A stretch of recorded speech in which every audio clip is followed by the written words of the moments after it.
अब देखिए नेक्स्ट जो हमारा कॉन्सेप्ट है, this is your currency futures. तो इससे पहले हम दो हेजिंग स्ट्रेटजी कर चुके हैं, we have forward hedging and we have money market hedge, ठीक है।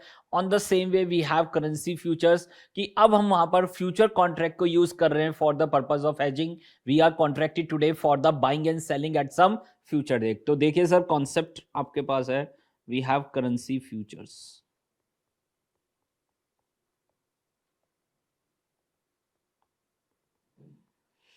तो कॉन्सेप्ट सेम है, we are contracted today for the buying and selling at some future date. Contract आज होगा, रेट आज डिसाइड हो जाएगा, रेट आज फिक्स हो जाएगा for the buying and selling at some future date. तो यहां पर आपके पास कुछ फीचर्स हैं, उस फीचर्स को एक बार मैं रिवाइज करा देता हूं।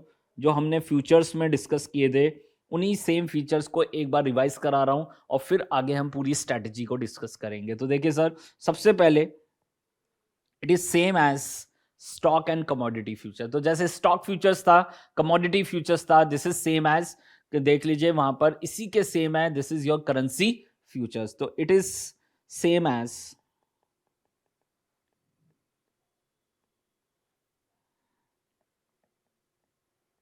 Stock and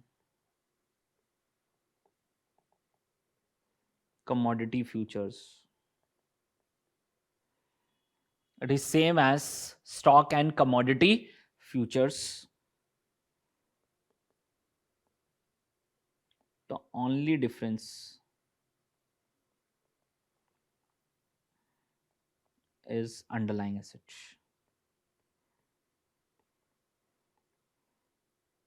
The only difference is underlying asset, that is currency. तो दिस इज एग्जैक्टली सेम, कोई डिफरेंस नहीं है। बस जब हम कोटेशंस को यूज करेंगे तो वहां पर आपके पास एक ही करेंसी में कोटेशंस थी, अब यहां पर जब भी कोई कोटेशन होगी, this is always between the two currencies. तो वो एक डिफरेंस आएगा कि how to decide the position, how to calculate the profit and loss, वो सारी वहां पर कैलकुलेशंस में थोड़ा सा डिफरेंस आएगा, अदरवाइज सब पूरा बेस क्या है, सेम है। नाउ द सेकेंड पार्ट, यहां पर भी जो पूरा जो कैलकुलेशन है, this is in lot size. जो भी हम यहां पर देख लीजिए, जो भी हम ट्रेड कर रहे हैं, this is in the lots. तो डेफिनेटली यहां पर भी हमें क्या कैलकुलेट करना पड़ेगा, नंबर ऑफ लॉट्स। तो देख लीजिए second point, the concept of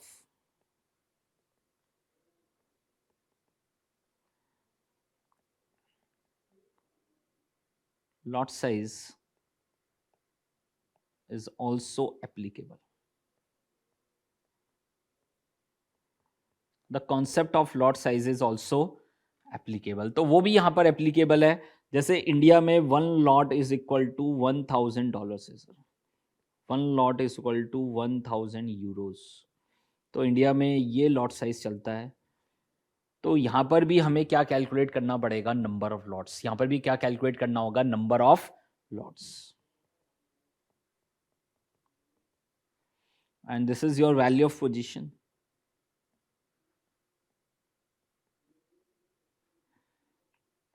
in future contract, याद आ रहा है, value of position divide by value of one contract. तो value of position in future contract divide bye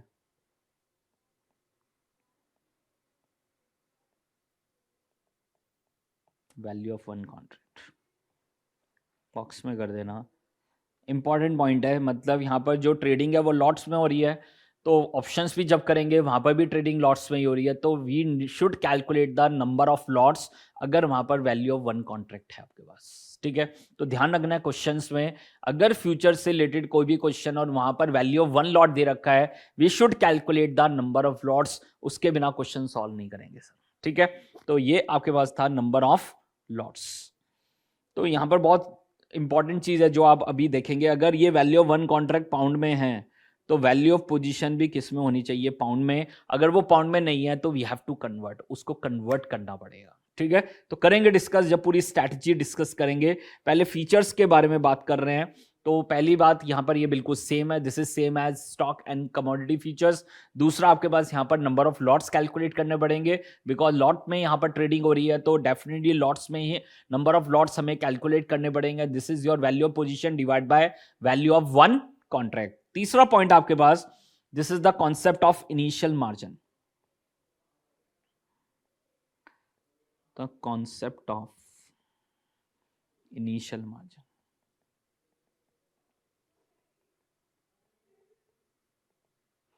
The concept of initial margin is also applicable.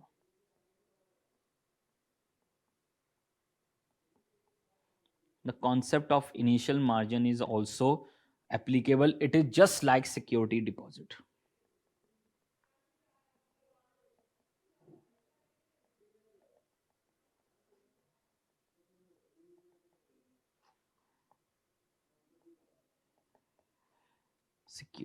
Security deposit, that is, it is a performance guarantee.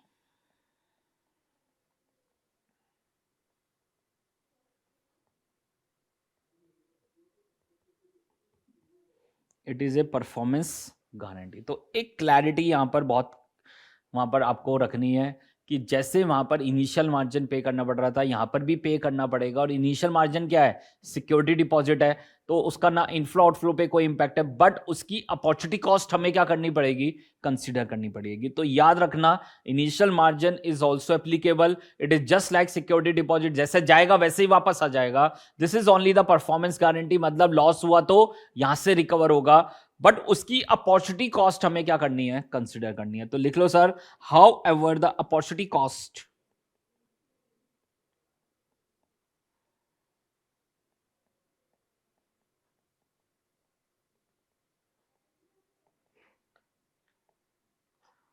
of interest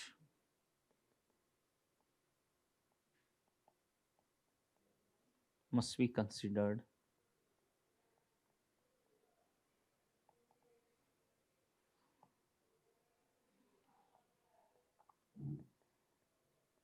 if given in the question. अगर वो question में given है तो definitely we have to consider the opportunity cost. साथ में यहां पर fourth point, position. Fourth point आपका क्या है? पोजीशन है. और यहां पर दो आपके पास पोजीशन है, long position and short position. Long position and short position. Long position का क्या मतलब होता है? Buying position. और शॉर्ट पोजीशन का क्या मतलब है? Selling position.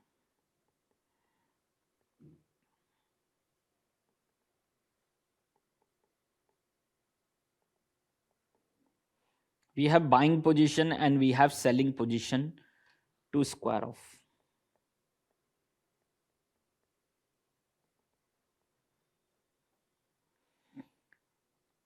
अब वही वाली बात है कि हमें यहां पर स्क्वायर ऑफ करना पड़ेगा. लॉन्ग है तो शॉर्ट करना पड़ेगा, शॉर्ट है तो लॉन्ग करना पड़ेगा. तो ये क्लैरिटी है कि जब कैश सेटलमेंट होगा, कैश सेटलमेंट मतलब कि अगर आपको एक्सपायरी का प्राइस दे रखा है तो वहां पर क्या करना पड़ेगा? Cash settlement. और कैश सेटलमेंट का मतलब क्या है? कि सिर्फ प्रॉफिट एंड लॉस कैलकुलेट होगा.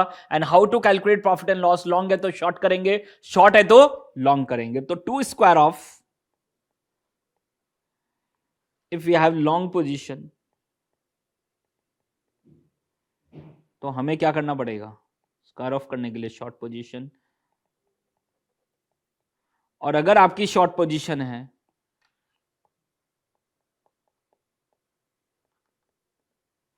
तो स्क्वायर ऑफ करने के लिए क्या करना पड़ेगा? Long position.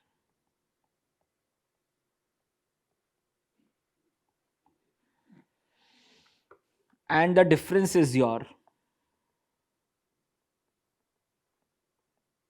Profit and loss. Difference is your profit and loss. ठीक है. And this is the important step जो हम आगे जाके फॉलो करेंगे. तो यहां पर आपके पास कैश सेटलमेंट का केस आने वाला है, और कैश सेटलमेंट का केस होगा तो सिर्फ क्या कैलकुलेट होगा? Profit and loss. अगर एक्सपायरी का प्राइस नहीं गिवन है तो आपको वहां पर क्या करना पड़ेगा? Delivery based settlement. तो जो भी आपने जिस रेट पे कॉन्ट्रैक्ट किया है उस पे आपकी डिलीवरी सेटलमेंट हो जाएगा. और मैंने बताया था how future contract can be cancel through delivery. अगर लॉन्ग है तो एक्चुअली में बाय कर लेंगे और वहां पर देख लीजिए पैसे पे कर देंगे. तो अगर आपकी शॉर्ट पोजीशन है तो एक्चुअली में सेल कर देंगे. और अगर एक्चुअली में सेल कर देंगे तो वहां पर क्या होगा? गुड्स डिलीवर करेंगे और उसके बदले में क्या मिल जाएगा? प्राइस मिल जाएगा. बट यहां पर मेनली आपको क्वेश्चन में क्या मिलेगा? कैश सेटलमेंट का केस मिलेगा। तो देखिए सर, तो अगर आपकी लॉन्ग है तो शॉर्ट करेंगे, शॉर्ट है तो लॉन्ग करेंगे, and the difference is your profit and loss. तो अगर आपकी लॉन्ग पोजीशन है, if you have long position और प्राइस अगर इंक्रीज हो गया तो क्या होगा? प्रॉफिट। और प्राइस अगर डिक्रीज हो गया तो क्या होगा? लॉस।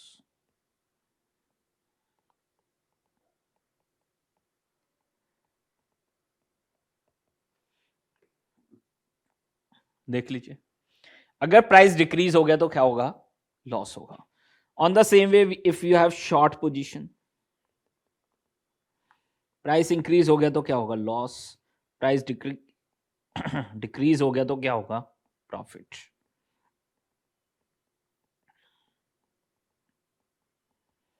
देख लीजिए, तो ये हमने स्टेप्स ऑलरेडी कर चुके हैं, सब फ्यूचर में हम ऑलरेडी डिस्कस कर चुके हैं। तो लॉन्ग है तो प्राइस बढ़ेगा, प्रॉफिट। शॉर्ट है तो प्राइस बढ़ेगा तो लॉस। लॉन्ग है तो प्राइस फॉल होगा तो लॉस, और शॉर्ट है तो प्राइस फॉल होगा तो क्या होगा? Profit.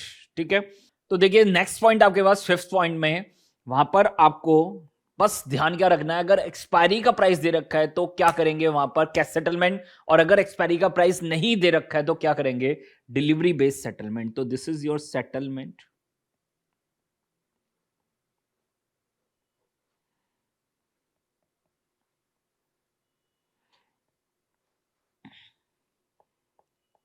Price on expiry is given. ठीक है, तो फ्यूचर कॉन्ट्रैक्ट का प्राइस ऑन एक्सपायरी अगर दे रखा है तो क्या करेंगे वहां पर? Cash settlement. This is a case of use cash settlement. But अगर price on expiry is not given,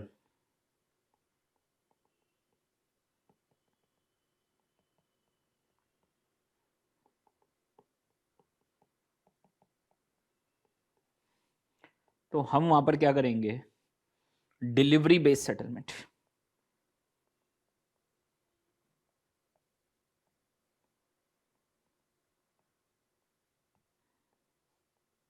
बस ये पॉइंट आपको ध्यान रखना है, और ये मैं शुरू से ही आपको बताता आया हूं। जब हमने वहां पर आर्बिट्रेज का कॉन्सेप्ट किया था तो वहां पर मैंने ये क्लैरिटी से आपको बताया था कि अगर एक्सपायरी का प्राइस दे रखा है तो वहां पर क्या सेटलमेंट करेंगे, और अगर एक्सपायरी का प्राइस नहीं दे रखा है तो क्या करेंगे? Delivery based settlement. Now the last point, this is under the features, कि जो फ्यूचर कॉन्ट्रैक्ट है उसका सेटलमेंट फ्यूचर के प्राइस से करेंगे। फ्यूचर कॉन्ट्रैक्ट का सेटलमेंट फ्यूचर के प्राइस से होगा, और कैश मार्केट का सेटलमेंट कैश मार्केट के प्राइस से। तो ये पॉइंट भी मैंने फ्यूचर कॉन्ट्रैक्ट में बताया था, जब फ्यूचर हमने चैप्टर्स किया था, डेरिवेटिव्स किया था, कि फ्यूचर कॉन्ट्रैक्ट का सेटलमेंट फ्यूचर के प्राइस से ही होगा। तो लिख लो sir, the future contract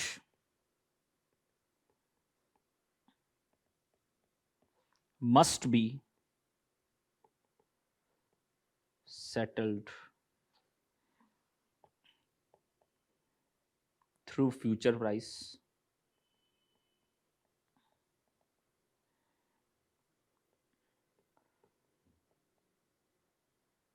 not through the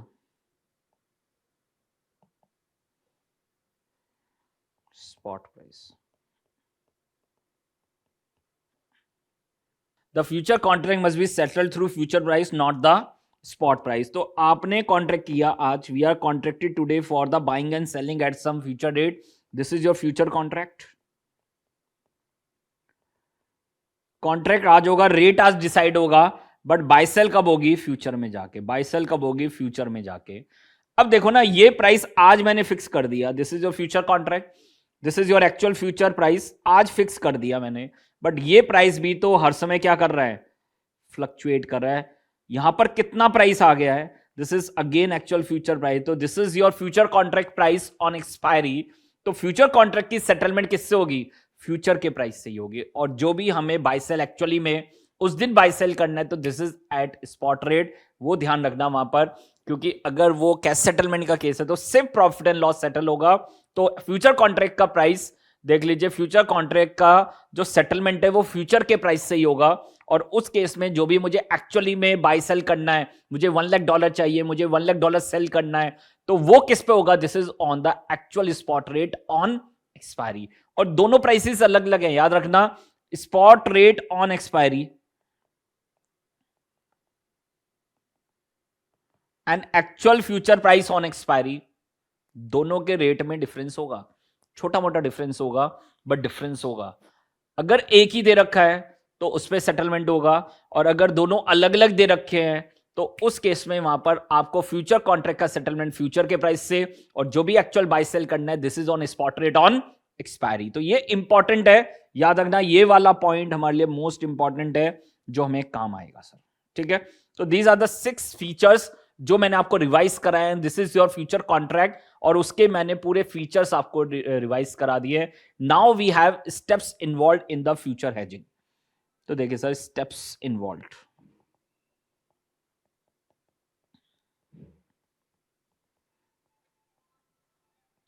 क्या स्टेप्स हैं sir?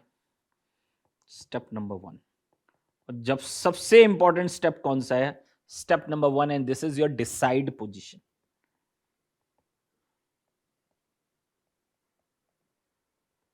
This is your decide position. Example से समझते हैं, एग्जाम्पल से समझते हैं। We have UK firm, home currency is pound, और उसके क्या हैं? डॉलर्स पेबल है, उसके क्या हैं? डॉलर्स पेबल है। तो अब याद रखना, future contract are the standardize contract. Standardize मतलब ये कहां पर ट्रेड हो रहा है? एक्सचेंज पे ट्रेड हो रहा है। जो भी फीचर्स हैं वो स्टैंडर्ड हैं और पूरी दुनिया के लिए वो सेम है। तो अगर एक्सचेंज पे ट्रेड हो रहा है 1 पाउंड इक्वल टू $, तो वैसे ही आपको पोजीशन डिसाइड करनी पड़ेगी। और अगर एक्सचेंज पे ट्रेड हो रहा है $1 इक्वल टू पाउंड, तो हमें उसी में ही पोजीशन डिसाइड करनी पड़ेगी। और पोजीशन दो ही है, long position and short position. ठीक है, तो याद रखना, these are standardise contract. Standardize मतलब हर चीज का स्टैंडर्ड पहले से फिक्स है और हम उसको चेंज नहीं कर सकते हैं।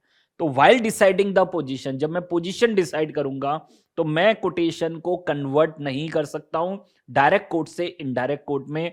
जैसा कोटेशन है उसके लिए वैसे ही पोजीशन डिसाइड करनी पड़ेगी, या तो हम बाय करेंगे या सेल करेंगे, लॉन्ग पोजीशन लेंगे या शॉर्ट पोजीशन। उसके बाद क्वेश्चन सॉल्व करने के लिए आप जो मर्जी कोटेशन को वहां पर डायरेक्ट से इनडायरेक्ट कोड में कन्वर्ट करो, इनडायरेक्ट से डायरेक्ट में कन्वर्ट करो, कोई फर्क नहीं पड़ता। बट जब डिसाइड पोजीशन करेंगे तो वहां पर आपको स्टैंडर्डाइज कॉन्सेप्ट है, स्टैंडर्ड को ही फॉलो करना पड़ेगा।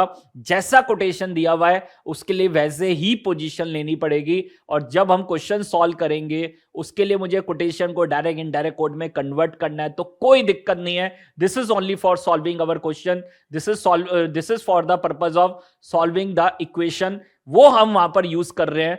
अदरवाइज जब पोजीशन डिसाइड करेंगे तो वहां पर जैसा कोटेशन दिया हुआ है वैसा ही पोजीशन लेंगे, अपने हिसाब से उसको डायरेक्ट इनडायरेक्ट कोड में कन्वर्ट नहीं करेंगे। जबकि फॉरवर्ड मार्केट में मैंने कहा था भाई अपनी जो भी करेंसी बाय सेल करने वो कहां लेके आ जाना, लेफ्ट हैंड साइड में। बट यहां पर ऐसा नहीं करेंगे because these are the standardize contract. ठीक है, ध्यान रखना, इंपॉर्टेंट पॉइंट है और इसलिए मैं यहां पर इतना फोकस कर रहा हूं इस पे। तो देखिए sir, case number 1 and we have case number 2। तो अगर कोटेशन वहां पर है एक्सचेंज पे 1 पाउंड इक्वल टू $, या आपके पास क्या हो सकती है $1 इक्वल टू पाउंड, यही हो सकती है। This is always between the two currencies, और कुछ भी हो सकता है, कोई दिक्कत नहीं है सर। तो बट आप उसको चेंज नहीं कर सकते हैं, this is for taking the position. ठीक है, तो अब आपको करना क्या है? सबसे पहले आपको क्या करना है, देखिए हमें कौन सी करेंसी बाय करनी है कौन सी सेल, तो वहां से पता चल जाएगा। डॉलर पेबल है, home currency is pound. Payable मतलब मुझे पे करने हैं, डॉलर पे करने हैं, तो डॉलर क्या करने पड़ेंगे? बाय। तो अच्छे से लिख लेना सर, उसको वहां पर खाली माइंड में मत रखना, उसको लिख लेना सर, जिससे कोई कंफ्यूजन ही ना रहे। डॉलर मुझे बाय करने हैं तो पाउंड क्या होगा? Sell. Technically we need dollars for payment, payment करने के लिए मुझे डॉलर चाहिए, तो डॉलर बाय करने पड़ेंगे, पाउंड सेल। अब देखो, now check the currency given in the left hand side of the quotation. तो अगर पाउंड दे रखी है तो पाउंड को मुझे क्या करना है? सेल। तो मैं कौन सी पोजीशन ले लूंगा? Short position. अगर कोटेशन लिखा हुआ है $1 इक्वल टू पाउंड, तो मुझे डॉलर के लिए सोचना है और डॉलर को मुझे क्या करना है, बाय, और डॉलर को बाय करना है तो we have to take the long position. हम कौन सी पोजीशन लेने वाले हैं, लॉन्ग पोजीशन। ठीक है, this is how we can decide the position. तो हमें सबसे पहले लिख लेना है कौन सी करेंसी बाय करनी है, कौन सी सेल करनी है। Dollar buy, pound sell. Now check the currency into the left hand side of the quotation. If the pound is given, तो पाउंड को मुझे क्या करना है, सेल, तो we have to take short position. और अगर वहां पर डॉलर दे रखा है लेफ्ट हैंड साइड में, तो डॉलर को मुझे क्या करना है, बाय, और बाय करना है तो we have to take the long position. This is how we can decide the position. ठीक है, तो एक एग्जांपल मैंने आपको ये दे दिया है, एक और एग्जांपल से आप अच्छे से डिसाइड कर सकते हैं। Example number 2, if you have euro firm, yen receivables है,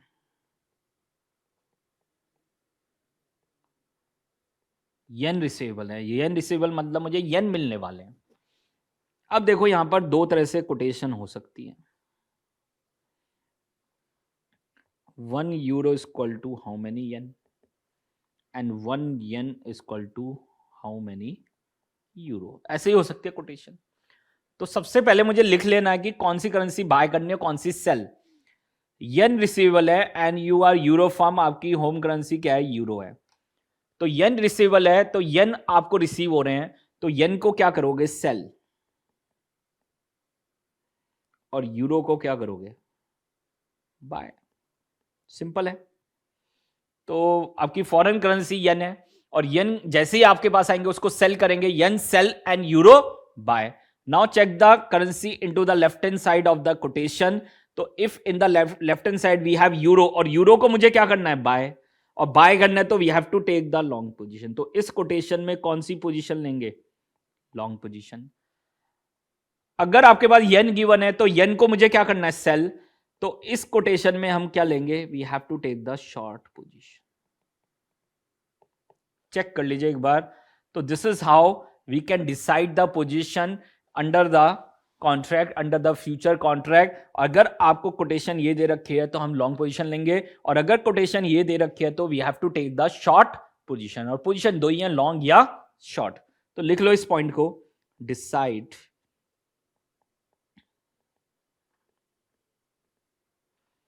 which currency we want to buy,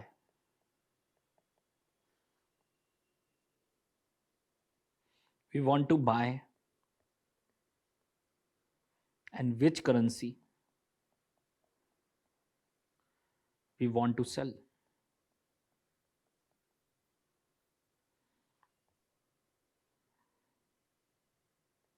And then check the left hand side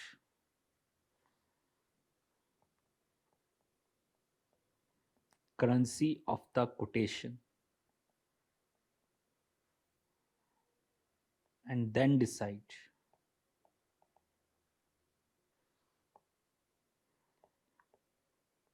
long and short position, and then decide long and short position. ठीक है, तो ये आपके पास देख लीजिए, this is your step number 1 and this is very important step, and this is your how to decide the position, whether we have to take the long position और short position. अब देखिए स्टेप नंबर 2 सर, और step number 2 simple है, जो आपको already आता है, and this is your calculation of number of lots, and this is your value of position divide by value of one lot. Calculation of number of lots or contracts.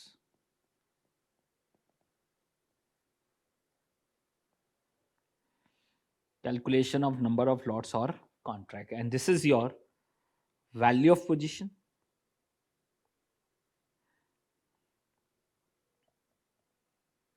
in future contract. जो भी आप value of position ले रहे हैं, $1 lakh, $2 lakh, $5 lakh pound, जो भी value of position in future contract divide by value of one contract, value of one contract. अब यहां पर एक इंपॉर्टेंट पॉइंट है जो आपको ध्यान रखना है। अगर value of one contract pound में है तो वैल्यू ऑफ पोजीशन भी किस में होनी चाहिए? पाउंड में ही होनी चाहिए। Parity should follow the parity, should follow the parity. क्यों सर? क्योंकि सर यहां पर देख लीजिए वैल्यू ऑफ वन कॉन्ट्रैक्ट आपके पास स्टैंडर्डाइज्ड है, ये स्टैंडर्ड फिक्स है सर, एक्सचेंज का स्टैंडर्ड फिक्स है। अगर ये पाउंड में है तो वैल्यू ऑफ पोजीशन भी किस में होनी चाहिए? पाउंड में होनी चाहिए। उल्टा पॉसिबल नहीं है। आप कहोगे सर ये अगर यूरो में है और ये पाउंड में है तो भाई इसको यूरो में कन्वर्ट कर लो sir, not possible because these are standardise contract, standard है सर ये। तो हमें इसी को किस में कन्वर्ट करना पड़ेगा? पाउंड में। We need to convert into the pounds, ठीक है। और तभी हम कैलकुलेट करेंगे नंबर ऑफ लॉट्स। तो यहां पर बहुत क्लैरिटी से मैं आपको बता रहा हूं, देख लीजिए। तो यहां पर देख लीजिए इस यूरो को we have to convert into the pound,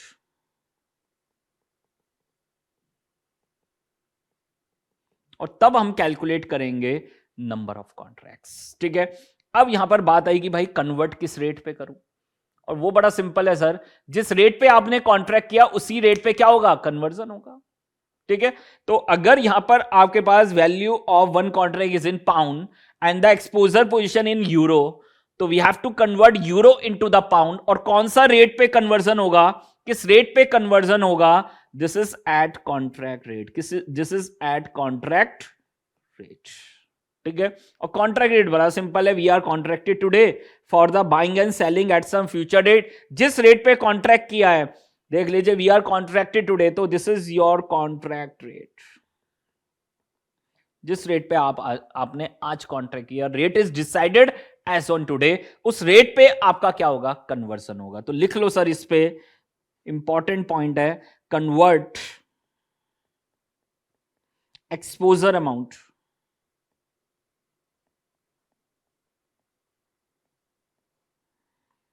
or the value of position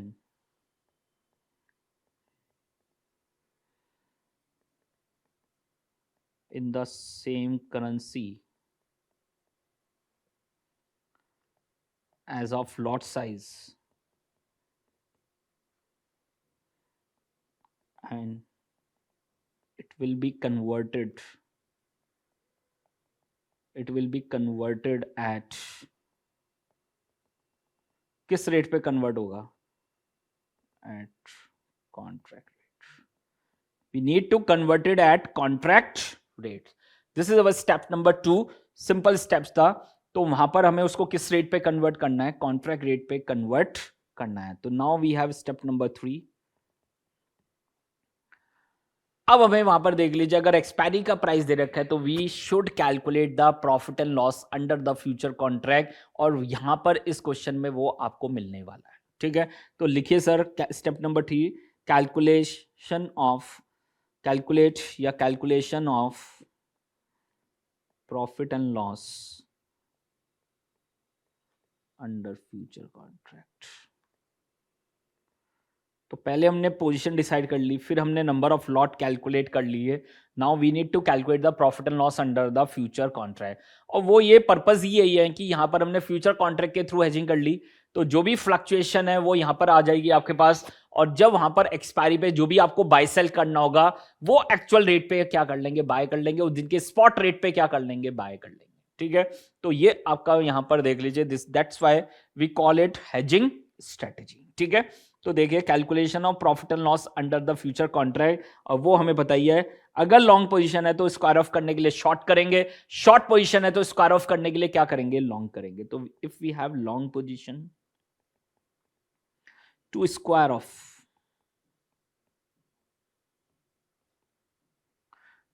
of we have to take the short position, and if we have short position, to square of, we need to take long position, and the difference is your profit and loss, and the difference is your profit and loss.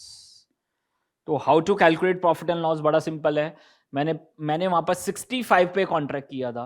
$1 equal to 65 पे contract किया था. Rate वहां पर 66 आ गया. अब देखना पड़ेगा मेरी लॉन्ग पोजीशन थी या शॉर्ट पोजीशन थी. लॉन्ग पोजीशन थी तो प्राइस बढ़े तो प्रॉफिट होगा. शॉर्ट पोजीशन थी तो प्राइस बढ़े तो क्या होगा, लॉस होगा. अगर मेरी लॉन्ग पोजीशन है प्राइस फॉल हुई तो लॉस होगा. अगर शॉर्ट पोजीशन है प्राइस फॉल होगी तो क्या होगा, प्रॉफिट होगा. तो मैंने यही बताया, difference is your profit and loss. तो whatever be your exposure, जो भी मेरा एक्सपोजर था, मान लो $1 लाख का एक्सपोजर था, $2 लाख का एक्सपोजर था, $5 लाख का एक्सपोजर था, इनटू चेंज इन रेट, जो भी चेंज इन रेट है. तो how to calculate the profit and loss, this is your value of position. जो भी आपकी पोजीशन थी, value of exposure into change in future contract price.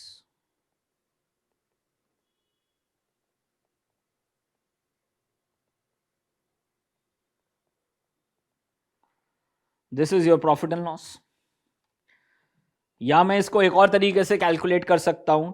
Value of position निकालने के लिए मैं क्या कर सकता हूं, नंबर ऑफ लॉट कितने के लिए और value of one lot. Number of lots into value of one lot. ये मेरे पास एक्सपोजर आ गया मेरा. अब इसकी मल्टीप्लाई किससे कर रहा हूं, change in future contract price.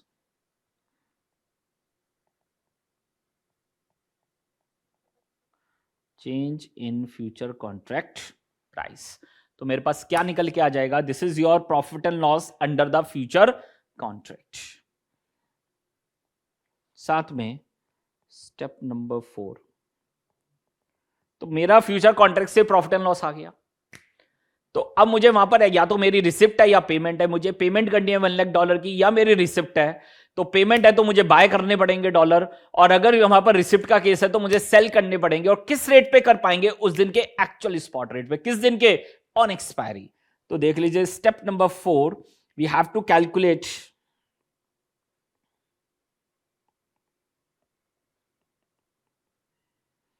Total receipt oblique total payment. तो ध्यान रखना, मुझे $1 लाख तो मिलने वाले हैं, साथ में मुझे यहां पर प्रॉफिट या लॉस भी आया, तो वो भी मुझे एडजस्ट करना पड़ेगा. तो जो भी मेरे पास वहां पर फॉरेन करेंसी, जो भी मेरे पास वहां पर नेट में है, या तो पेमेंट है या रिसिप्ट है, उसको वहां पर देख लीजिए हम कन्वर्ट करेंगे. और किस पे कन्वर्ट करेंगे, उस दिन के एक्चुअल स्पॉट रेट पे. And this is your hedging strategy. तो फ्यूचर कॉन्ट्रैक्ट के थ्रू हम क्या कर रहे हैं, हेजिंग कर रहे हैं. और उस हेजिंग में वहां पर प्रॉफिट एंड लॉस आएगा, और वो किसके साथ एडजस्ट हो जाएगा, this is adjusted with the total receipt और the total payment. And we have to convert. किस रेट पे कन्वर्ट करोगे, उस दिन के एक्चुअल स्पॉट रेट पे. और एक्चुअल स्पॉट रेट आपको दे ही रखा होगा डेफिनेटली. तो this is your calculation of total receipt और total payment using spot rate on expiry. Spot rate on expiry. तो यहां पर जो स्पॉट रेट आ रहा होगा, this is your spot rate on expiry. कर देंगे, this is actual spot rate. तो इस पे जो भी आपकी रिसिप्ट और पेमेंट है,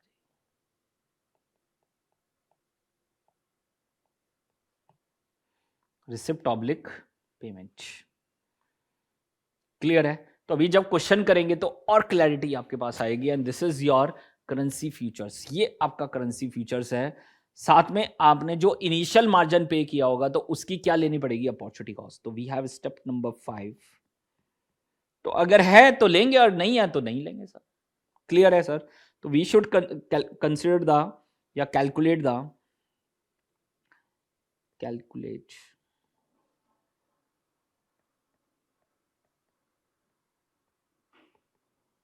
opportunity cost of interest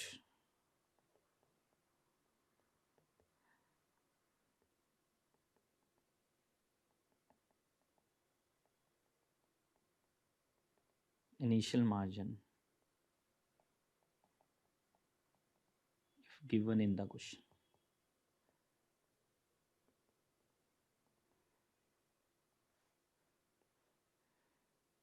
Given in the question.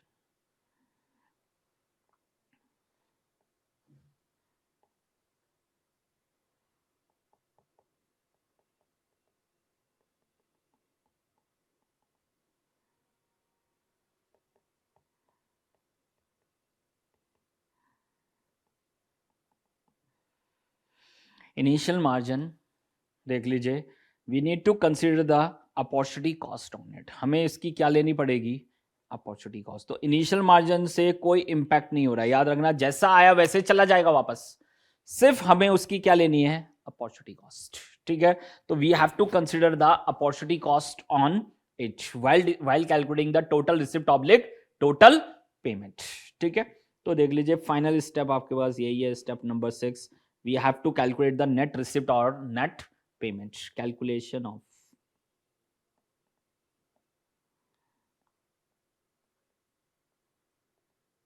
net receipt oblique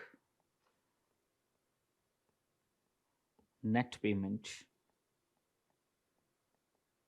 under the future hedging,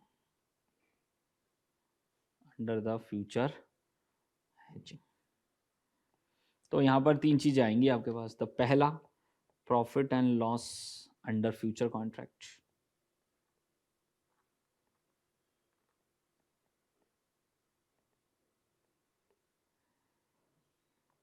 step 3, और याद रखना ये सब किसके अंदर दिखना चाहिए, होम करेंसी में। जो भी आपकी होम करेंसी है उसी में दिखना चाहिए, और वही कैलकुलेशन हमें यहाँ करनी है। दूसरा हमें यहाँ पर receipt payment,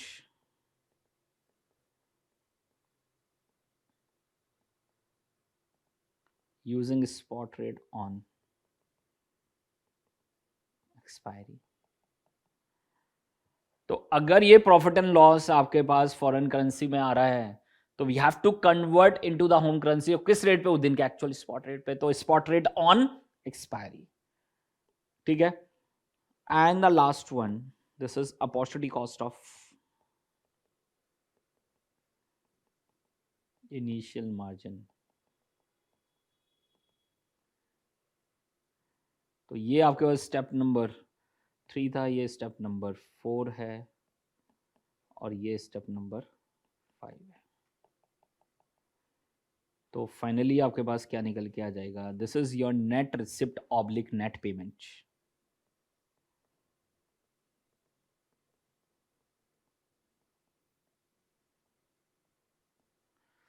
under future hedging.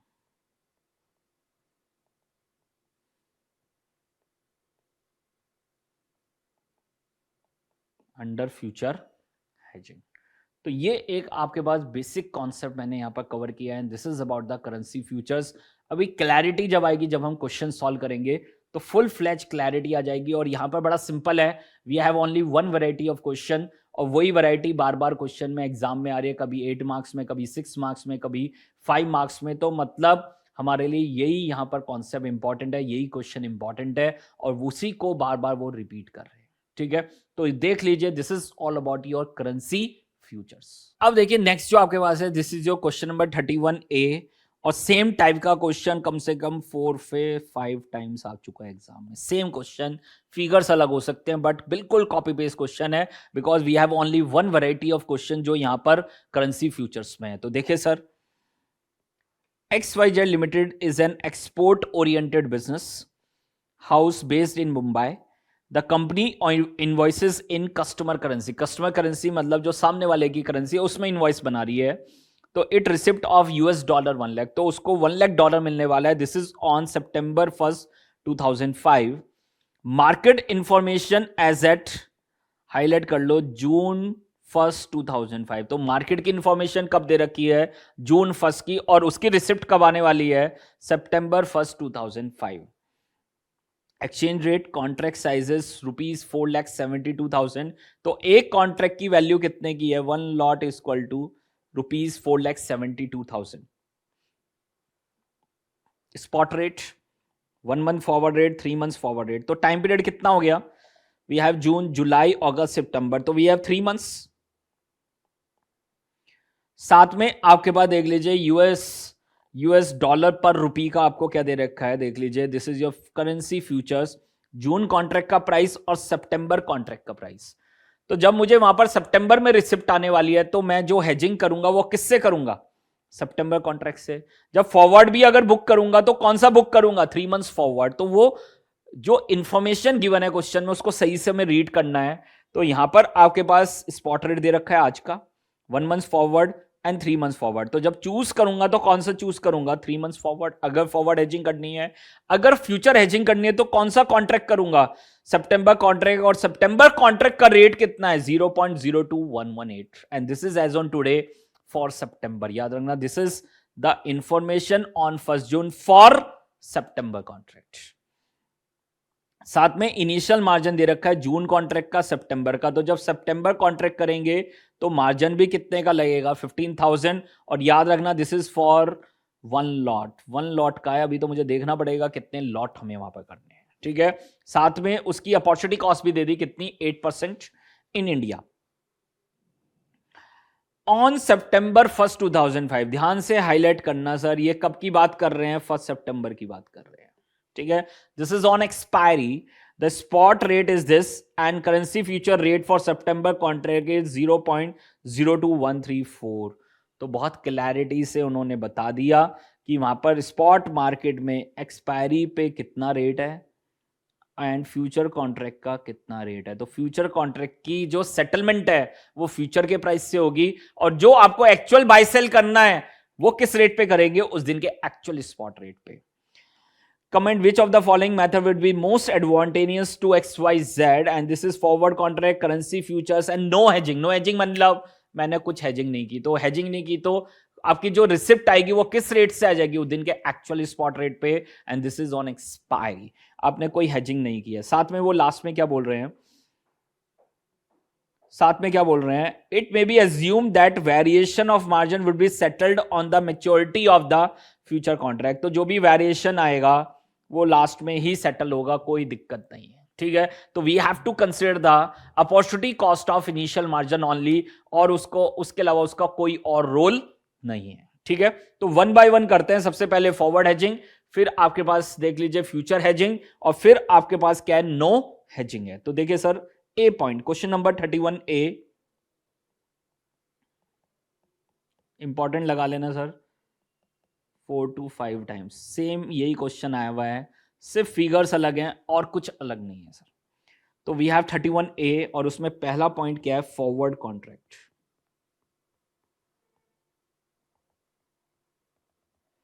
We have forward contract. तो फॉरवर्ड कॉन्ट्रैक्ट में देख लीजिए, this is a case of receipt. Clear है? रिसिप्ट का केस है, एक्सपोर्ट ओरिएंटेड है, and this is in the receipt of $1,00,000। तो कर देंगे sir,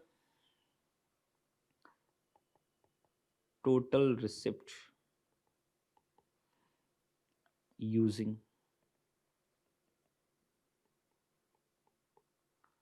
forward hedging, total receipt using forward hedging।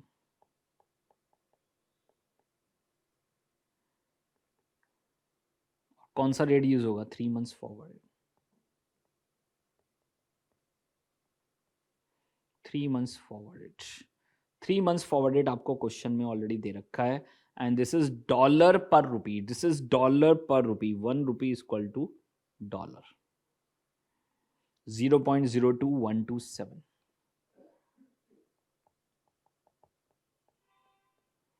0.02127 check कर लीजिए। 3 मंथ्स फॉरवर्ड। तो करेंसी कौन सी आपके पास? डॉलर। तो we need dollar into the left hand side of the quotation. तो $1 इक्वल टू 1 बाय 0.02127 रुपीस। तो कर देंगे मल्टीप्लाई सर, 1 बाय 0.02127 रुपीस। तो how many rupees we have? 1 lakh divide by 0.02127 and this is your 4701,457.45. तो this is your total receipt under forward hedging. तो ये आपके पास बड़ा सिंपल है, this is your total receipt using the forward contract और the forward hedging. तो this is your total receipt under the forward hedging, ठीक है। ऑन द सेम ग्राउंड ऐसे ही हम क्या करेंगे, फ्यूचर हेजिंग करेंगे। फ्यूचर हेजिंग में क्या होगा सर, वहां पर देख लीजिए, हम फ्यूचर कॉन्ट्रैक्ट को यूज करेंगे for the purpose of hedging. तो यहां पर देख लीजिए मेरा फ्यूचर कॉन्ट्रैक्ट का प्राइस कितना आ रहा है, सितंबर कॉन्ट्रैक्ट का प्राइस आ रहा है 0.02118। क्या प्राइस ऑन एक्सपायरी दे रखे हैं, yes. Price on expiry under the future contract is 0.02134।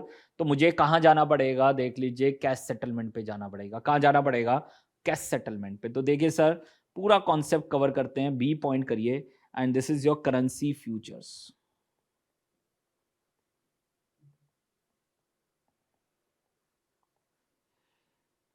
Step number 1, decide position.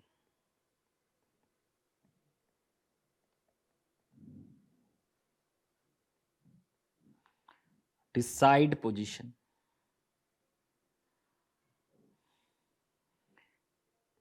Indian firm है और डॉलर क्या है, रिसीवेबल्स है। तो पहले लिख लो अच्छे से, इंडियन फर्म है, the home currency is rupees and dollar receivable है। तो डॉलर रिसीव होंगे तो डॉलर क्या करोगे, सेल, और रुपी को क्या करोगे, बाय। चेक कर लो पहले। सबसे पहले हमें ये लिख लेना है कि वहां पर कौन सी करेंसी हम वहां पर बाय करेंगे, कौन सी सेल करेंगे। डॉलर रिसीवेबल है तो डॉलर सेल करेंगे, dollar sell and rupee buy. Now we have to check the quotation. Quotation क्या है आपके पास, what is the contract rate, and this is the contract rate. सितंबर कॉन्ट्रैक्ट का रेट, क्योंकि सितंबर तक हेजिंग करनी है तो सितंबर कॉन्ट्रैक्ट लेना पड़ेगा। तो what is the September contract rate, 1 rupee is equal to dollar 0.02118। Check कर लो, 0.02118। तो देखना सर कौन सी करेंसी आपके पास गिवन है लेफ्ट हैंड साइड में, दिस इज रुपीस, और रुपीस को मुझे क्या करना है, बाय, और बाय करना है तो we have to take the long position. कौन सी पोजीशन लेंगे, लॉन्ग पोजीशन। लो जी सर, इस कोटेशन में हम कौन सी पोजीशन लेंगे, लॉन्ग पोजीशन लेंगे। चेक कर लीजिए एक बार। तो सबसे पहले हमने डिसाइड पोजीशन करना है, और हमने पोजीशन डिसाइड कर ली, कौन सी पोजीशन लेंगे, लॉन्ग पोजीशन लेंगे sir. Step number 2,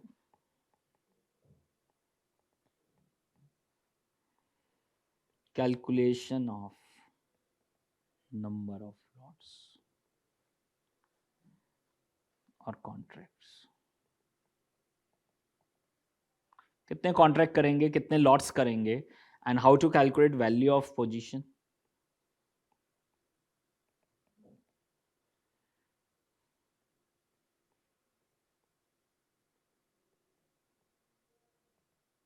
future contract divide by value of one contract, value of one contract. कितने की पोजीशन है, $1,00,000। वैल्यू ऑफ वन कॉन्ट्रैक्ट कितना दे रखा है क्वेश्चन में, 4,72,000 रुपीज।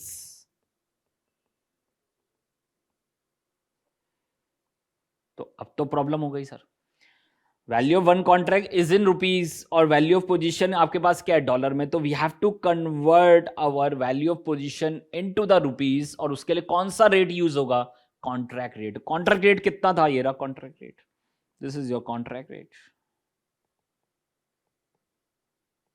इसी रेट पे कॉन्ट्रैक्ट किया था। तो देख लीजिए sir, we have to convert. तो कर देंगे सर, यहां पर आपके पास वर्किंग नोट बना देते हैं।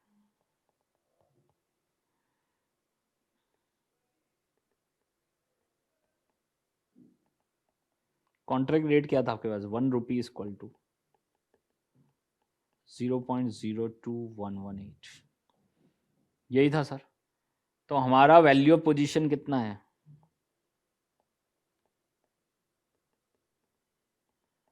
1 lakh dollar.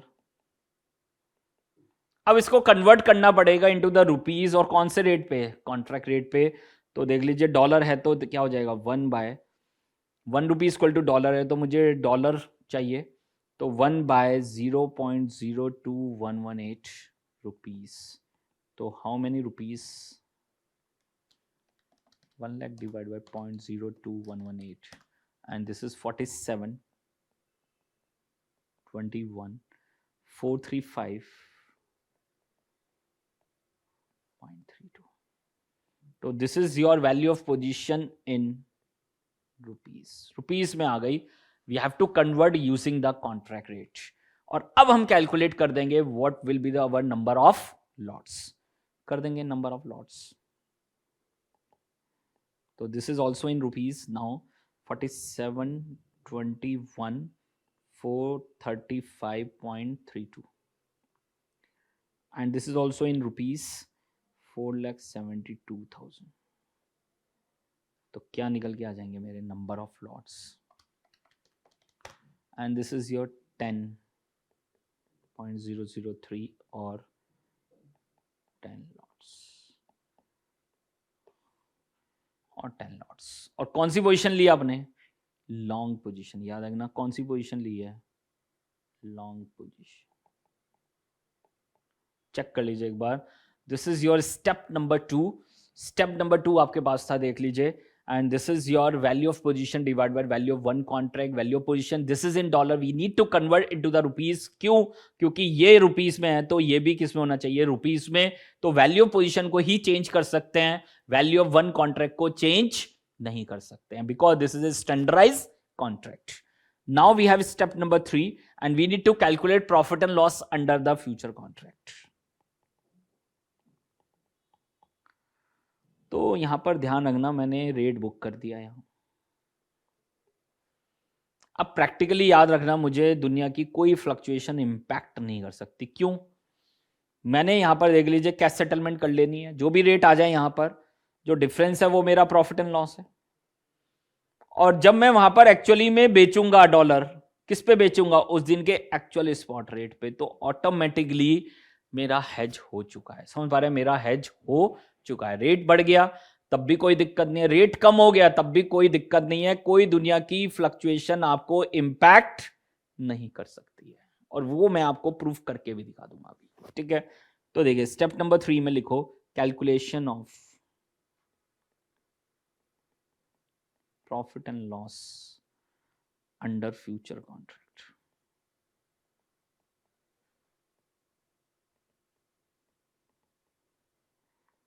Calculation of profit and loss under the future contract. मैंने किस रेट पे कॉन्ट्रैक्ट किया था? 1 रुपी इक्वल टू डॉलर 0.02118 पे। ठीक है, और पोजीशन कौन सी ली थी? Long position. यही मैंने किया था। अब देखो ऑन एक्सपायरी आपका रेट कितना आ गया? ऑन एक्सपायरी आपका स्पॉट रेट ये रहा, and currency future rate for September contract is 0.02134। 0.02134। This is your future contract rate on expiry. This is your future contract rate on expiry, and this is your dollar 0.02134। तो हमने कौन सी position ली है? Long position. तो square off करने के लिए क्या करेंगे? Short position. To square off we have to take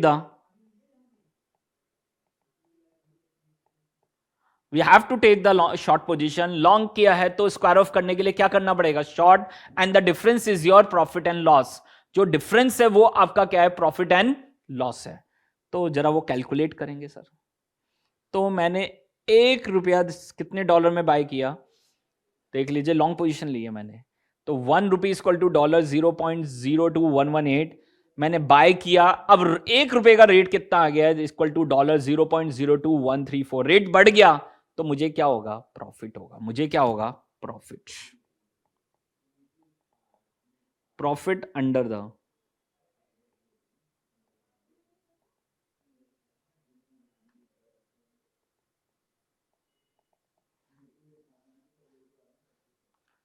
profit under the future contract, profit under the future contract.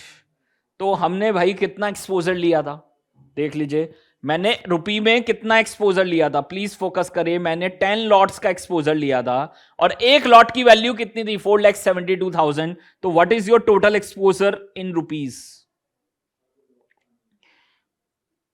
4,72,000 एक लॉट था और मैंने 10 लॉट का एक्सपोजर लिया था। This is my exposure, this is my position in the future contract and now we have to multiply with the difference in rates. This is change in future price, change in future price. 47,20,000 rupees का आपने exposure ले लिया था sir, और जब आपने long position की थी तो रेट ये था ₹1 के लिए, और अगर वहां पर शॉर्ट पोजीशन की तो रेट ये है। तो द डिफरेंस इन रेट कितना आ गया, $0.02134 minus $0.0211118। This is your difference in rate. तो मुझे क्या हो गया, प्रॉफिट हो गया। ₹1 पे मुझे कितने डॉलर का प्रॉफिट हुआ, इतने। और 47,20,000 रुपीज पे मुझे कितने डॉलर का प्रॉफिट हो गया। तो देख लो आंसर इज इन डॉलर। तो ये लोग गलती करके आएंगे, देखो मैंने पहले भी सिखाया था किस रेट से मल्टीप्लाई हो रही है, डॉलर से, तो आंसर किस में आएगा, डॉलर में आएगा सर। ठीक है, कर देंगे 0.02134 minus 0.02118 into 47,20,000 and you will get $755.20 and this is your profit। तो मुझे फ्यूचर कॉन्ट्रैक्ट में क्या हो गया, प्रॉफिट हो गया। तो मुझे एक तो $755 मिलेंगे, $755.20 मिलेंगे, साथ में $1,00,000 और मिलेगा। तो टोटल डॉलर्स मेरे कितने मिलेंगे, $1,0755.20 वो मुझे मिलेंगे। और मैं उसको कन्वर्ट करूंगा, किस रेट पे कन्वर्ट करूंगा, उस दिन के एक्चुअल स्पॉट रेट पर, वो क्वेश्चन में गिवन है। ठीक है, and this is your receipt, और साथ में जो भी अगर अपॉर्चुनिटी कॉस्ट है तो उसको भी कंसिडर कर लेंगे। तो finally we will get the net receipt under the future hedging. कर देंगे सर। तो देखिए फाइनली स्टेप नंबर 4, तो हमने यहां पर प्रॉफिट एंड लॉस निकाल लिया, this is under the future contract. तो finally step number 4, total receipt in dollars, total receipt in dollars निकाल देंगे, और फिर इन रुपीज, क्यों रुपीज में निकाल देंगे, रुपीज अवर होम करेंसी। ठीक है, तो टोटल रिसिप्ट इन डॉलर्स कितना हो गया, एक तो मुझे $1,00,000 मिलेगा ही मिलेगा सर, साथ में मुझे और कितना मिला, $755.20। स्टार पॉइंट है सर, लोग गलती करके आ जाएंगे, रुपीज में लिख के आ जाएंगे, पूरा क्वेश्चन गलत हो जाएगा सर। ठीक है, तो याद रखना टोटल रिसिप्ट इन डॉलर्स कितना आ जाएगा, 1,0755.20। ठीक है, now we have to convert into the rupees. तो रुपीज में कन्वर्ट करेंगे, किस रेट पे कन्वर्जन करेंगे, this is your spot rate on expiry. Convert into rupees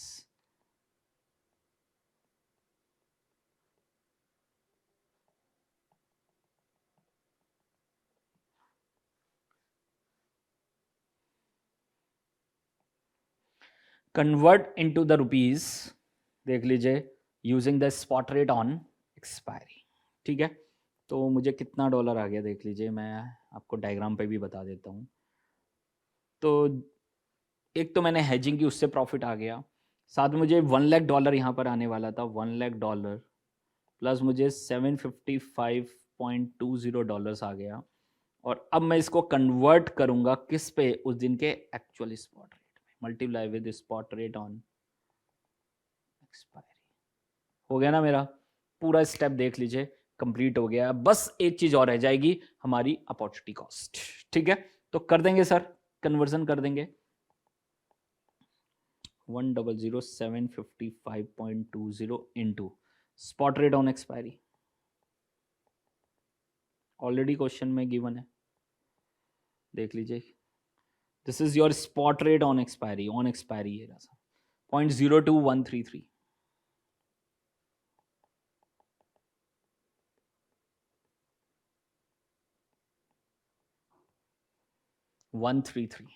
ठीक है, कर देंगे मल्टीप्लाई।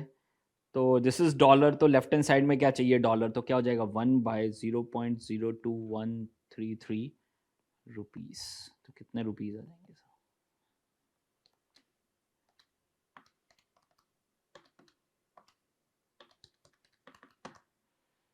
4723 638.07 चेक कर लीजिए। तो ये मेरे पास टोटल रिसिप्ट आ गया, this is in your rupees. साथ में एक और स्टेप है, this is your calculation of opportunity cost. Step number 5, calculation of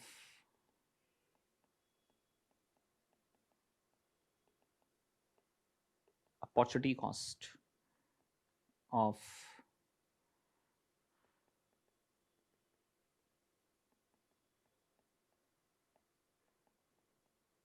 initial margin, opportunity cost of initial margin. अब आपने 10 लॉट किए थे और एक लॉट पे मार्जिन कितना था हमारा 15,000। एक लॉट पे मार्जिन कितना था 15,000। तो दिस इज ₹15,000 इंटू 10 लॉट्स। इतने लॉट हमने किए थे, इतना मार्जिन हमें देना पड़ेगा। Opportunity cost is 8% and the time period is 3/12। Time period is 3/12 and this is your 8%। कुछ नहीं लिखा, तो this is always per annum और इंटू 3/12। तो what is your opportunity cost? 15,000 into 10 is 1,50,000 into 8% into 3 divided by 12 and this is your 3,000. 3,000 is the opportunity cost. 3,000 is the opportunity cost. तो ये 3,000 है sir, देख लीजिए। और साथ में हमारी रिसिप्ट कितनी आई थी 4723। तो finally we have to calculate the net receipt. तो फाइनल स्टेप आपके पास आ गया, स्टेप नंबर 6। तो स्टेप वाइज इसलिए बताया कि कुछ चीज आप स्किप ना करें, हर चीज को कैलकुलेट करके आनी है और इसलिए फाइनली आपको एक एक पॉइंट को माइंड में रखना है और तभी पूरा क्वेश्चन सॉल्व होगा। तो आपको समझ में आ गया होगा, स्टैंडर्ड इज वेरी हाई। साथ में यहां पर मार्क्स 5 और 6 मार्क्स का ही आने वाला है, इससे ज्यादा नहीं आने वाला है। ठीक है, step number 6, calculation of net receipt under future hedging।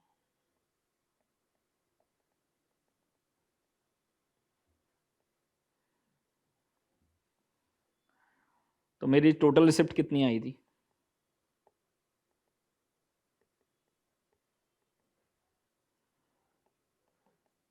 4723 कितना आया था 4723 638.07। अब इसमें से क्या लेस कर देंगे, रिसिप्ट का केस है तो अपॉर्चुनिटी कॉस्ट क्या कर देंगे लेस अपॉर्चुनिटी कॉस्ट कितने की है 3,000। तो मेरे पास फाइनली क्या आ जाएगा net receipt under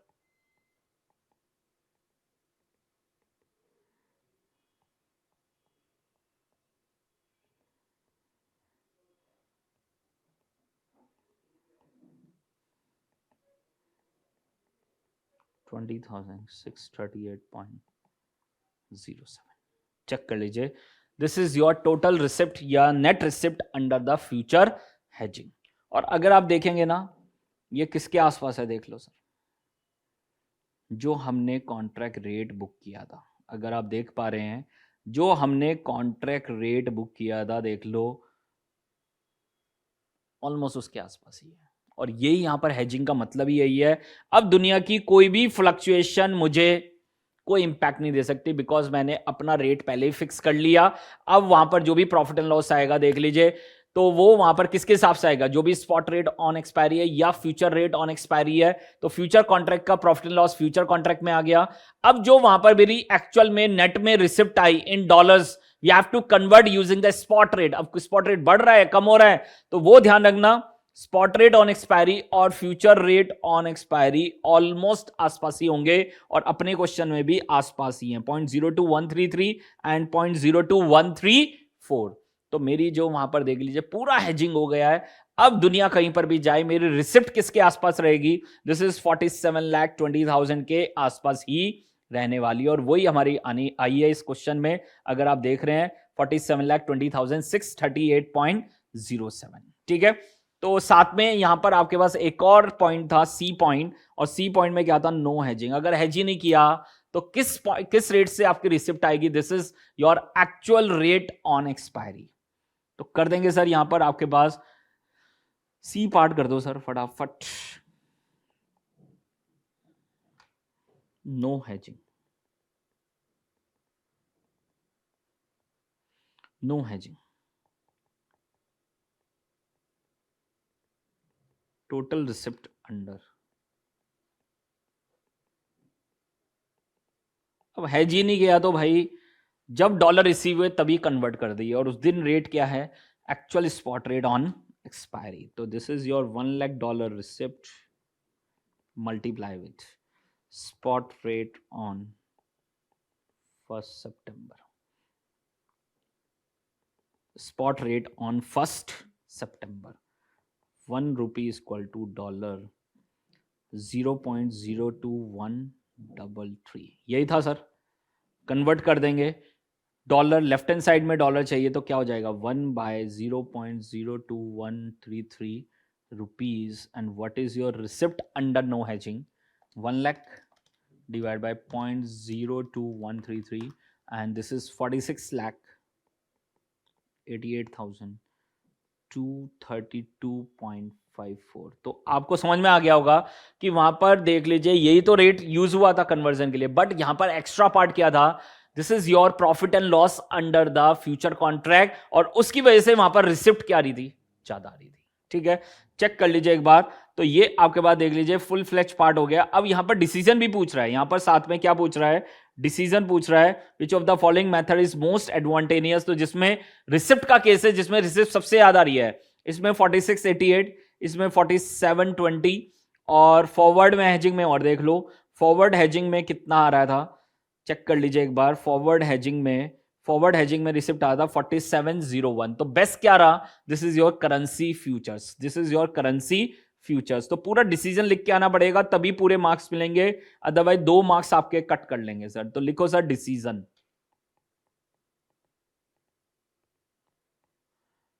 receipt under, receipt under forward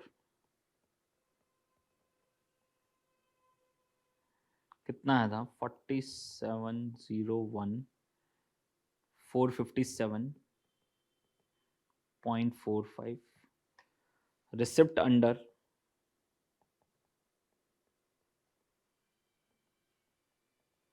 future contract 4720 638.07।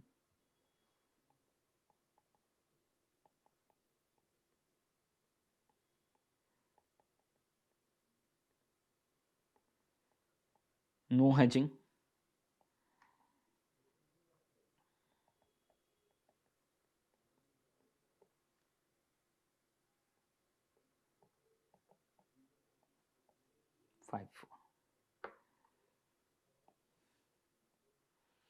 तो लिख देंगे sir the most advantages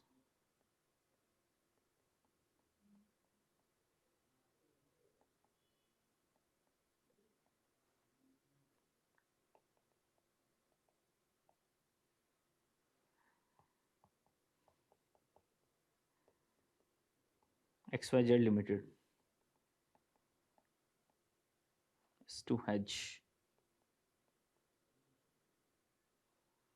through futures।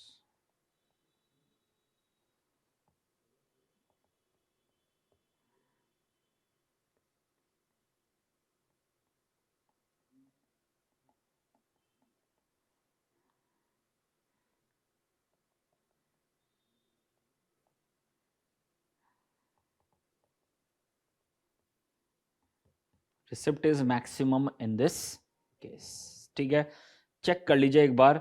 यहां तक अगर कोई डाउट है, कोई कंफ्यूजन है, कुछ भी पूछना चाहते हैं सर, देख लीजिए। तो बहुत क्लैरिटी से हमने पूरा कॉन्सेप्ट किया है, देख लीजिए। And this is your future hedging. ये आपके पास फ्यूचर हेजिंग है, तो साथ में क्वेश्चन में नो हेजिंग भी आएगा, फॉरवर्ड भी आएगा, मनी मार्केट हेज भी आ सकता है, कोई भी स्ट्रेटेजी वो आपसे पूछ सकते हैं, देख लीजिए। तो this is all about your question number 31A।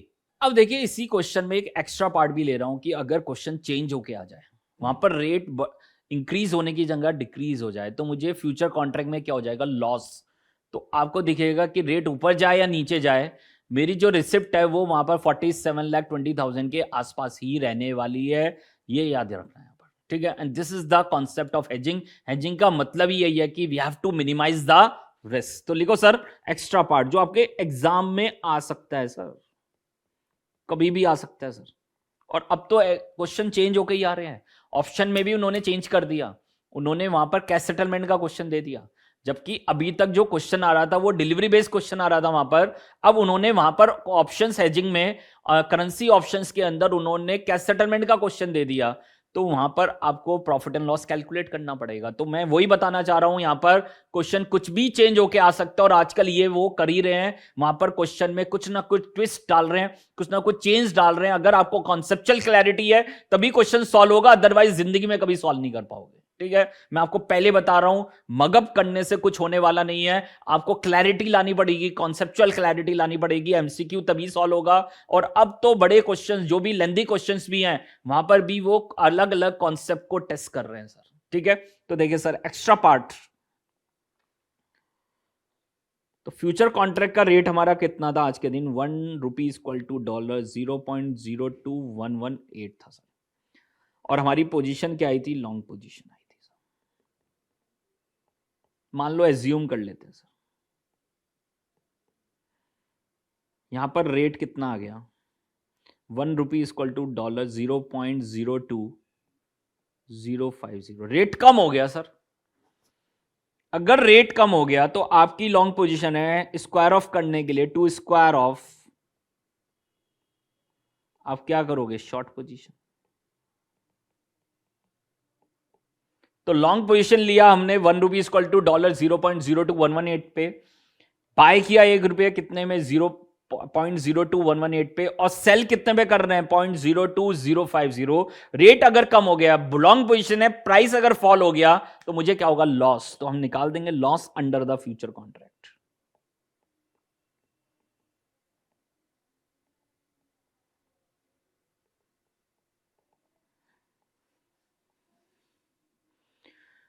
Loss under the future contract. तो आपकी पोजीशन कितनी थी, एक लॉट की वैल्यू थी 4,72,000, आपने 10 लॉट किए थे, तो आपकी पोजीशन कितनी थी, 47,20,000। And now we have to multiply with the difference in rate.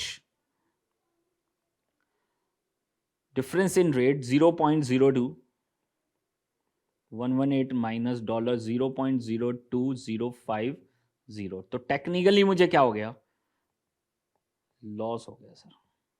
Answer किस में आएगा, डॉलर्स में। ठीक है, तो कर देंगे multiply, 0.02118 minus 0.02050 into 47,20,000, and this is your 3209.60 dollars loss under the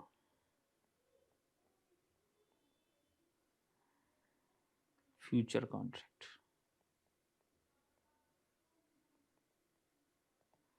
तो अब लॉस आ जाएगा सर, अब लॉस आ जाएगा, देख लीजिए। तो अब मुझे $1,00,000 मिलने वाले थे, और साथ में मुझे लॉस हो गया 3209.60। तो मुझे नेट रिसिप्ट मेरी कितनी रह गई इन dollars, total receipt in dollars कितनी हो जाएगी सर, वी हैव $1,00,000 आने वाले थे, और मुझे इधर लॉस हो गया कितने डॉलर का, 3209.6। तो what is your loss, what is your net total receipt, 1,00,000 minus 3209.6, and this is 96790, 96790.40। अब मेरी जो डॉलर रिसिप्ट है वो नेट में कितनी रह गई 96790.40 और अब उसको किस पे कन्वर्ट कर देंगे उस दिन के एक्चुअल स्पॉट रेट पे और यहां पर मैंने एक्सपायरी पे ले लिया कि प्राइस कितना आ गया डॉलर 0.050 आ गया देख लीजिए तो स्पॉट रेट भी इसके आसपास ही रहेगा और अगर अलग दे रखा है तो अलग यूज करेंगे और अलग नहीं दे रखा है तो इसी को क्या मानेंगे spot rate on expiry and we have to convert कर देंगे convert in rupees 96790.40 into 1 by 0.02050 rupees तो फाइनली मेरा जो रिसिप्ट आ गई है वो कितनी आ गई है 96,790.4 divided by 0.02050 and this is 47,21,482.93 देख लो सर आसपास इसी के आसपास आने वाली है और अगर अपॉर्चुनिटी कॉस्ट भी आप एडजस्ट करेंगे तो what is your net receipt मैंने पहले बताया था इसी के आसपास आपकी आने वाली है and this is your hedging hedging का मतलब ही यही है कि दुनिया की कोई भी फ्लक्चुएशन मुझे इंपैक्ट ना करे तो 47,21,482.93 minus rupees 3,000 is the opportunity cost तो what is your net receipt 47,18,482.93 check कर लीजिए एक बार and this is your extra part ये एक्स्ट्रा पार्ट कराना बहुत जरूरी था कि अगर कोई भी वेरिएशन आता है चेंज आ रहा है वहां पर डेटा में तो उसको कैसे वहां पर एडजस्ट करेंगे तो अगर प्राइस बढ़ा तो प्रॉफिट होगा बट अगर प्राइस गिरा तो मुझे क्या होगा लॉस होगा and we have to adjust with our receipt और रिसिप्ट के साथ उसको एडजस्ट करके कन्वर्ट करेंगे उस दिन के एक्चुअल स्पॉट रेट पे और उसमें क्या एडजस्ट करेंगे opportunity cost and this is your net receipt under the currency futures ठीक है चेक कर लीजिए this is your extra part and this is all about your question number 31A with extra part